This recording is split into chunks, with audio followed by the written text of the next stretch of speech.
Assalamualaikum warahmatullahi wabarakatuh. Salam sejahtera bagi kita semua. Om Swastiastu, Namo Buddhaya, Shalom, salam kebajikan. Kembali lagi bersama Kerabat ID. Dari beberapa grup Telegram, banyak para peserta SKD yang mengeluh katanya soal-soal TWK dengan materi Undang-Undang Dasar 1945 adalah soal TWK yang paling sulit tahun ini. Bagi saya itu hal yang wajar ya teman-teman, karena soal-soalnya itu berbentuk analisa dan dikaitkan dengan aktualisasinya dalam dunia nyata. Jadi pasal-pasal dalam Undang-Undang 1945 ini tidak sekadar hanya dihafal ya. Teman-teman juga harus memahaminya. Dan tentunya teman-teman harus mempertajam daya analisa dan penalaran teman-teman. Oke, di sini saya sudah sediakan soal. Soal ini berdasarkan bocoran dari beberapa grup Telegram ya. Kita langsung saja tampilkan soalnya. Let's go.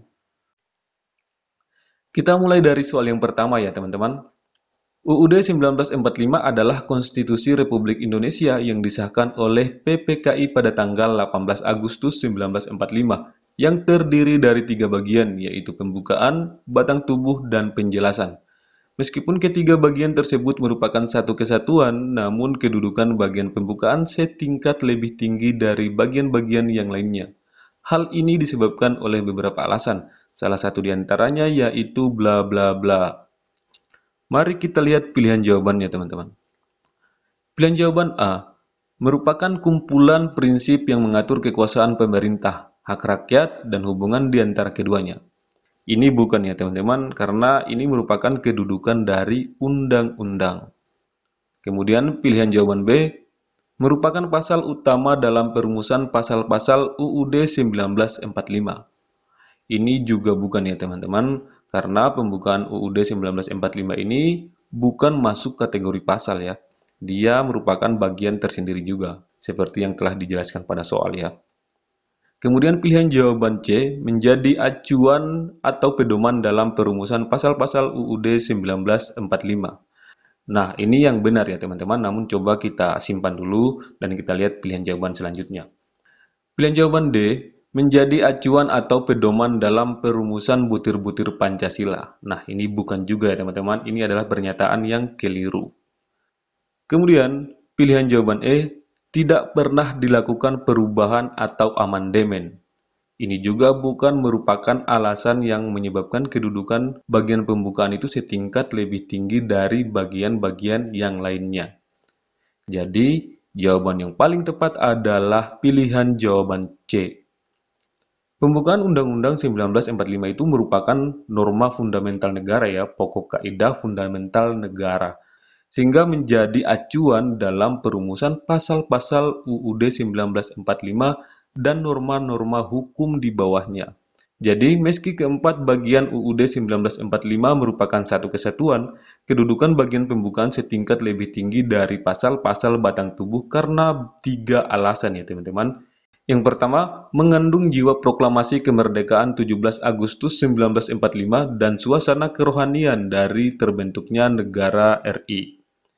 Kedua, memuat tujuan negara dan dasar negara Pancasila. Ketiga, menjadi acuan atau pedoman dalam perumusan pasal-pasal UUD 1945. Oke, semoga teman-teman bisa paham. Selanjutnya kita melangkah pada soal yang kedua. Kita langsung pada pertanyaan ya teman-teman. Di bawah ini yang termasuk bentuk praksis dari pemaknaan tujuan tersebut adalah bla bla bla. Nah, tujuan yang dimaksud adalah tujuan dari pembentukan negara dan pemerintahan yang sah. Salah satunya yaitu ikut melaksanakan ketertiban dunia. Nah, teman-teman perlu ketahui ya, bentuk praksis ini berarti merupakan pelaksanaan yang dilakukan secara nyata. Oke, mari kita lihat pilihan jawabannya. Pilihan jawaban A, mengirimkan duta besar ke beberapa negara dan menerima duta besar dari negara lain yang menjalin kerjasama dengan Indonesia. Nah, ini lebih ke internasionalisme ya, atau bentuk kerjasama antar negara. Kemudian pilihan jawaban B, mendukung gerakan zona bebas nuklir ke kawasan negara-negara anggota ASEAN. Nah, ini termasuk ya teman-teman. Kita simpan dulu dan kita lihat pilihan jawaban selanjutnya. Mengirim petugas diplomat ke salah satu negara yang terlibat konflik militer di Timur Tengah. Nah, teman-teman jangan terkecoh ya. Ini tidak termasuk karena indikasinya ini dia berpihak ke salah satu negara. Sedangkan pasukan perdamaian itu tidak boleh berpihak atau netral. Berikutnya pilihan jawaban D, mengirimkan pasukan perdamaian demi membantu salah satu negara yang terlibat konflik militer di Timur Tengah. Nah, ini juga tidak termasuk ya teman-teman, sama dengan pilihan jawaban C, indikasinya berpihak ke salah satu pihak ya atau salah satu negara, sedangkan pasukan perdamaian itu tidak boleh berpihak atau netral. Berikut pilihan jawaban E, mengirimkan pasukan perdamaian demi membantu meredakan konflik militer di Timur Tengah. Nah, ini termasuk ya teman-teman karena di sini tidak ada indikasi keberpihakan dari pasukan perdamaian ini. Oke, di sini ada dua jawaban ya yang dikatakan kedua jawaban ini adalah jawaban yang benar, yaitu pilihan jawaban B dan pilihan jawaban E. Namun kita tetap harus memilih satu pilihan jawaban yang paling tepat di antara keduanya. Nah, yang paling praksis dari kedua pilihan jawaban ini adalah poin E ya teman-teman. Karena apa? Pernyataannya itu lebih spesifik ya dibandingkan poin B. Karena pilihan jawaban E ini ditunjukkan dengan aksi yang lebih nyata dengan terlibat langsung ke lapangan. Berikut kita melangkah pada soal yang ketiga. Kita langsung pada pertanyaan ya teman-teman. Realitas sosial tersebut terjadi melalui proses bla bla bla. Nah, realitas sosial yang mana? Bisa kita lihat pada kalimat kedua ya teman-teman.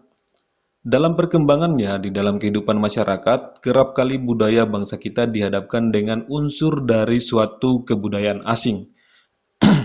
Kebudayaan asing itu lambat laun diterima dan diolah ke dalam kebudayaannya sendiri tanpa menyebabkan hilangnya unsur kebudayaan bangsa kita sendiri. Nah, kira-kira realitas sosial yang disebutkan pada bacaan soal ini terjadi melalui proses apa, teman-teman? Mari kita lihat pilihan jawabannya bersama. Pilihan jawaban A, pluralisme. Ini merupakan paham yang menghargai adanya perbedaan dalam suatu masyarakat ya, dan memperbolehkan kelompok yang berbeda tersebut untuk tetap menjaga keunikan budayanya masing-masing. Ini bukan ya teman-teman. Berikut adaptasi. Nah, adaptasi ini adalah proses sosial di mana individu atau suatu kelompok manusia menyesuaikan diri dengan lingkungan baru atau perubahan dalam lingkungan mereka. Ini juga bukan ya teman-teman. Selanjutnya asimilasi. Nah, ini merupakan proses sosial tingkat lanjut yang timbul apabila terdapat golongan-golongan manusia yang mempunyai latar belakang kebudayaan yang berbeda-beda, saling berinteraksi dan bergaul secara langsung dan insentif dalam waktu yang lama. Dan kebudayaan-kebudayaan golongan-golongan tadi masing-masing merubah sifatnya yang khas menjadi unsur-unsur kebudayaan yang baru, yang berbeda dengan aslinya. Nah, contohnya, musik dangdut dihasilkan dari perpaduan musik Melayu dengan musik India. Kemudian, akulturasi. Ini merupakan suatu proses sosial yang timbul manakala suatu kelompok manusia dengan kebudayaan tertentu dihadapkan dengan unsur dari suatu kebudayaan asing. Kebudayaan asing ini lambat laun diterima dan diolah ke dalam kebudayaannya sendiri tanpa menyebabkan hilangnya unsur kebudayaan kelompok itu sendiri. Contoh akulturasi yang bisa ditemukan di Indonesia, misalnya seni wayang yang merupakan perpaduan kesenian Jawa dengan cerita dari India seperti Mahabharata. Nah, ini dia jawaban yang tepat ya teman-teman. Ini sesuai dengan realitas sosial yang disebutkan pada soal. Jadi jawabannya adalah D. Nah, sedangkan amalgamasi ini merupakan proses sosial berupa meleburnya sebuah kelompok budaya yang berbeda sehingga muncul budaya baru namun tidak meninggalkan budaya dasarnya. Nah, istilah ini seringkali digunakan untuk perkawinan beda etnis ya. Oke teman-teman, kita bergeser lagi ke soal yang keempat. Anggaran Pendapatan dan Belanja Negara atau APBN merupakan rencana keuangan tahunan pemerintah negara Indonesia. Penyusunan, pembahasan, dan penetapan rancangan APBN dilakukan pada tahun sebelum anggaran dilaksanakan. Rancangan APBN diajukan oleh Presiden untuk dibahas bersama DPR dengan memperhatikan pertimbangan DPD. Namun, apabila DPR tidak menyetujui rancangan APBN yang diusulkan oleh Presiden, maka pemerintah akan bla bla bla. Kira-kira jawabannya yang mana, teman-teman? Nah, jawabannya adalah A ya, teman-teman ya. Menjalankan anggaran pendapatan dan belanja negara atau APBN tahun yang lalu. Ini sesuai dengan penjelasan dalam UUD 1945 pada pasal 23 ayat 3 yang bunyinya, apabila Dewan Perwakilan Rakyat tidak menyetujui rancangan anggaran pendapatan dan belanja negara yang diusulkan oleh Presiden, pemerintah menjalankan anggaran pendapatan dan belanja negara tahun lalu. Oke teman-teman, semoga bisa paham. Selanjutnya kita bergeser lagi ke soal yang kelima. Kita langsung pada pertanyaan ya teman-teman. Hal ini menunjukkan bahwa pembukaan Undang-Undang Dasar 1945 mengandung nilai bla bla bla. Nah, untuk mendapatkan jawaban soal ini, kita fokus pada kalimat yang ini ya teman-teman ya. Sebagai norma dasar negara, pembukaan Undang-Undang Dasar 1945 mampu menampung dinamika masyarakat dan akan tetap menjadi landasan perjuangan bangsa dan negara selama bangsa Indonesia tetap setia kepada Negara Proklamasi 17 Agustus 1945. Ini berarti pembukaan Undang-Undang Dasar 1945 ini akan tetap ada ya, atau akan tetap lestari. Jadi jawabannya adalah D. Jadi perlu teman-teman ketahui, pembukaan Undang-Undang Dasar 1945 ini mempunyai dua nilai yang terkandung di dalamnya. Yang pertama, nilai universal, artinya pembukaan Undang-Undang Dasar 1945 ini mengandung nilai-nilai yang dijunjung tinggi oleh bangsa-bangsa beradab di seluruh dunia. Dan nilai yang kedua adalah nilai lestari, yang artinya pembukaan Undang-Undang Dasar 1945 ini mampu menampung dinamika masyarakat dan akan tetap menjadi landasan perjuangan bangsa dan negara selama bangsa Indonesia tetap setia kepada Negara Proklamasi 17 Agustus 1945. Lanjut kita melangkah lagi pada soal yang keenam. Sebelum memangku jabatannya, Presiden dan Wakil Presiden bersumpah menurut agama atau berjanji dengan sungguh-sungguh di hadapan MPR atau DPR. Namun jika MPR atau DPR tidak dapat mengadakan sidang, Presiden dan Wakil Presiden bersumpah menurut agama atau berjanji dengan sungguh-sungguh di hadapan bla bla bla. Kira-kira jawabannya yang mana teman-teman? Apakah A atau B, C, D atau E? Jawabannya adalah A. Pimpinan Majelis Permusyawaratan Rakyat dengan disaksikan oleh pimpinan Mahkamah Agung. Hal ini sesuai dengan penjelasan pada pasal 9 ayat 2 dalam Undang-Undang Dasar 1945 ya teman-teman. Jika Majelis Permusyawaratan Rakyat atau Dewan Perwakilan Rakyat tidak dapat mengadakan sidang, Presiden dan Wakil Presiden bersumpah menurut agama atau berjanji dengan sungguh-sungguh di hadapan pimpinan Majelis Permusyawaratan Rakyat dengan disaksikan oleh pimpinan Mahkamah Agung. Oke, selanjutnya kita melangkah pada soal yang ketujuh.